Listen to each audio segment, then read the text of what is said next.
সরকারি চাকরিতে কোটা ব্যবস্থা সংস্কারের দাবিতে আন্দোলন ঘিরে 16 জুলাই দেশের বিভিন্ন এলাকায় পুলিশ, ছাত্র ও আওয়ামী লীগ নেতাকর্মীদের মধ্যে সংঘর্ষ হয়। উত্তেজনা ছড়িয়ে পড়ে বিদ্যাপীঠগুলোতে। এই দিনই সিন্ডিকেটের জরুরি সভায় অনির্দিষ্টকালের জন্য বন্ধ ঘোষণা করা হয় রাজশাহী বিশ্ববিদ্যালয়। কোটা সংস্কার আন্দোলন পরে সরকার পতনের এক দফার আন্দোলনের রূপ নেয়। সেই আন্দোলনে বিজয়ী হয়ে ক্যাম্পাসের শিক্ষার্থীরা। প্রায় 2 মাস পর বুধবার সকাল থেকে শুরু হয়েছে ক্লাস ও পরীক্ষা। আমরা খুবই উচ্ছ্বসিত যে আমরা দ্বিতীয় স্বাধীনতার পর আমরা ক্লাসে বসবো। আমাদের মধ্যে যারা আহত হয়েছে তাদের জন্য খারাপ লাগতেছে এবং বিভিন্ন ইউনিভার্সিটিতে যারা ফ্যাসিস্ট সরকারের বিরুদ্ধে দাঁড়ায় যারা জীবন ত্যাগ দিছে তাদের জন্য আমরা খুবই মর্মাহত।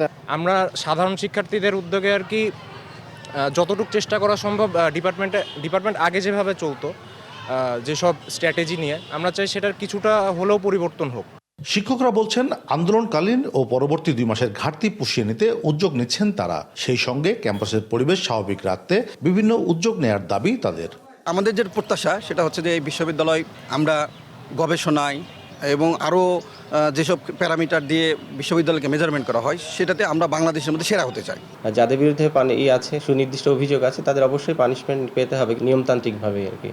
এটাই আর কি। আমি শুধু শিক্ষার্থীদের এই অনুরোধটি করবো কেউ যেন আইন হাতে তুলে না নেয় আর কি। হলে সিট বাণিজ্য, সন্ত্রাসী কর্মকাণ্ডের পাশাপাশি বৈষম্য বিরোধী ছাত্র আন্দোলনে বিতর্কিত ভূমিকা ছিল কিছু ছাত্রলীগ নেতার। তাদের বিষয়ে আইনগত ব্যবস্থা নেয়ার কথা জানালেন উপাচার্য।